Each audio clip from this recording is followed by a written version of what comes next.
Halo semuanya, para petani hebat dan penggemar berkebun. Coba bayangin deh, menumbuhkan tanaman itu sebenarnya kayak lagi masak ngikutin resep, betul kan? Supaya hasilnya sempurna, semua bahannya harus pas.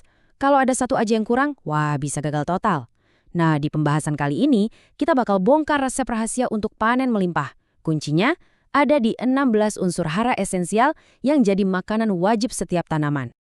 Yap, benar banget. Anda nggak salah lihat. Angka ajaibnya itu 16.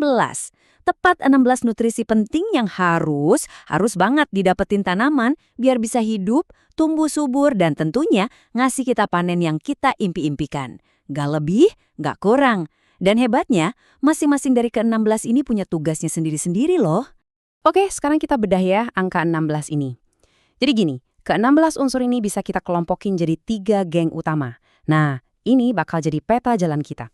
Pertama, ada 3 unsur non-mineral, ini sumbernya gratis dari udara dan air.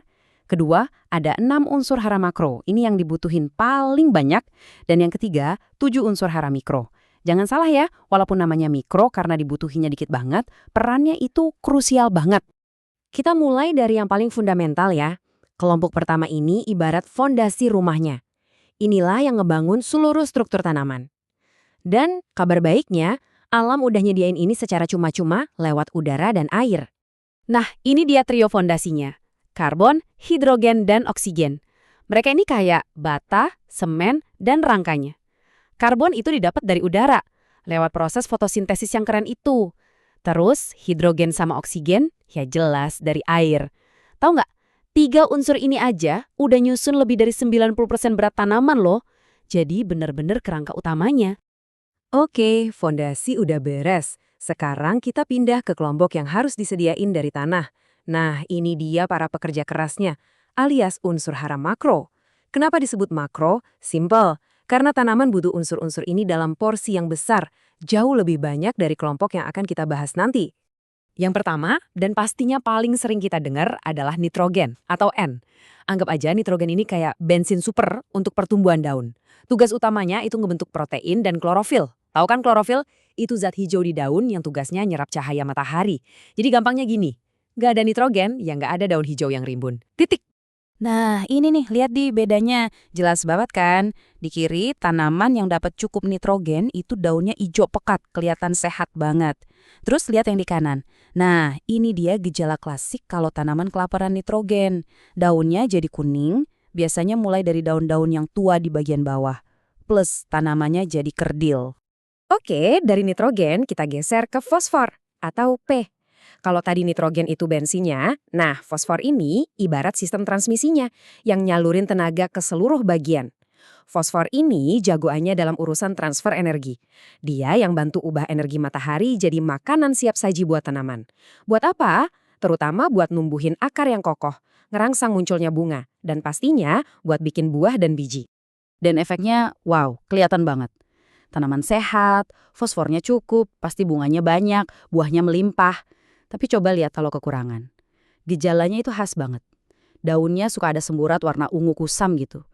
Dan yang paling bikin petani pusing, ya ini, bunganya sedikit, buahnya pun jadi nggak maksimal.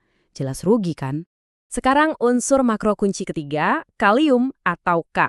Kalau mau gampang, bayangin kalium ini kayak manajer kebugaran sekaligus satpamnya tanaman. Peran utamanya itu ngatur buka tutup mulut daun yang namanya stomata. Dengan ngatur ini, dia bisa ngontrol seberapa banyak air yang keluar. Hasilnya, tanaman jadi lebih kuat, lebih tahan banting ngadepin stres, kayak kekeringan atau serangan penyakit. Nah, gejala kekurangan kalium ini gampang banget dikenali, spesifik banget. Lihat aja yang di sebelah kanan itu. Pinggiran dan ujung daunnya kelihatan kayak gosong atau kebakar. Kalau udah lihat tanda ini, itu alarm keras. Tanaman Anda lagi kehausan dan butuh banget kalium buat ngatur air di tubuhnya. Selain trio NPK yang super terkenal itu, ada 3 pekerja keras lain di geng makro ini. Pertama, kalsium atau Ca. Ini semennya tanaman yang bikin dinding sel jadi kokoh. Kedua, magnesium atau Mg, ini jantungnya klorofil. Tanpa magnesium, ya udah, nggak ada fotosintesis. Terakhir, sulfur atau S. Ini penting banget buat ngebentuk asam amino dan juga yang bikin aroma khas di tanaman kayak bawang-bawangan. Oke, sekarang kita masuk ke kelompok terakhir. Dan jangan sampai namanya ngecoh ya, unsur hara mikro. Dibilang mikro karena dibutuhinnya cuma seuprit. Kadang cuma seujung sendok teh buat 1 hektar lahan, tapi jangan remehin. Kalau salah satu dari mereka nggak ada, bisa-bisa panen gagal total. Mereka ini para spesialis dengan tugas super penting. Coba kita kenalan sama 3 spesialis utamanya. Ada besi atau Fe, ini kru penting di pabrik klorofil. Lalu ada Seng atau Zn, ini yang ngatur hormon pertumbuhan. Ibaratnya biar tanamannya bisa puber dengan benar. Terus ada boron atau B, wah ini pahlawan di belakang layar. Dia yang bantu proses penyerbukan dan mastiin gula, hasil masakan daun nyampe ke buah. Nah, buat ngelengkapin daftar kita, ada 4 pahlawan mikro lagi. Coba bayangin mangan sama tembaga itu kayak kunci kontak yang nyalain mesin-mesin enzim penting di dalam tanaman. Terus ada molibdenum dan klor, mereka ini asisten penting yang bantu proses vital, kayak penyerapan nitrogen dan ngejaga fotosintesis tetap lancar. Pokoknya, masing-masing punya kerjaan super spesifik yang nggak bisa digantiin. Oke, kita udah bahas ke-16 unsurnya satu persatu. Nah sekarang, ayo kita mundur sedikit dan lihat gambaran besarnya. Karena gini, pertumbuhan tanaman itu bukan pertunjukan solo dari satu unsur aja. Bukan, ini lebih kayak orkestra, sebuah simfoni yang harmonis, di mana setiap pemain, setiap unsur harus main di waktu dan porsi yang pas. Pasti ada yang nanya kan? Jadi dari semua itu, mana yang paling penting? Nitrogen? Fosfor? Jawabannya mungkin bakal bikin kaget. Jawaban yang benar adalah unsur yang paling penting adalah unsur yang lagi kurang. Titik. Pertumbuhan tanaman itu dibatasi sama unsur yang jumlahnya paling minim, bukan yang paling banyak. Ini konsep penting banget. Jadi, poin utamanya adalah keseimbangan. Balance is key. Kuncinya bukan nambahin pupuk sebanyak-banyaknya, bukan jor-joran pupuk, ngasih nitrogen kebanyakan tapi boronnya kurang, ya sama aja bohong, nggak bakal berhasil. Nah, inilah kenapa penting banget kita ngelakuin analisis tanah dan daun. Biar kita tahu persis tanaman kita itu lagi butuh menu apa. Dan ini dia rangkuman dari semua obrolan kita. Anggap aja ini contekan super praktis yang ngerangkum ke-16 unsur esensial tadi, lengkap dengan 3 kelompok utamanya. Boleh banget nih disimpan buat jadi panduan cepat kalau lagi bingung soal nutrisi tanaman. Pada akhirnya semua kembali lagi ke analogi resep masakan di awal tadi.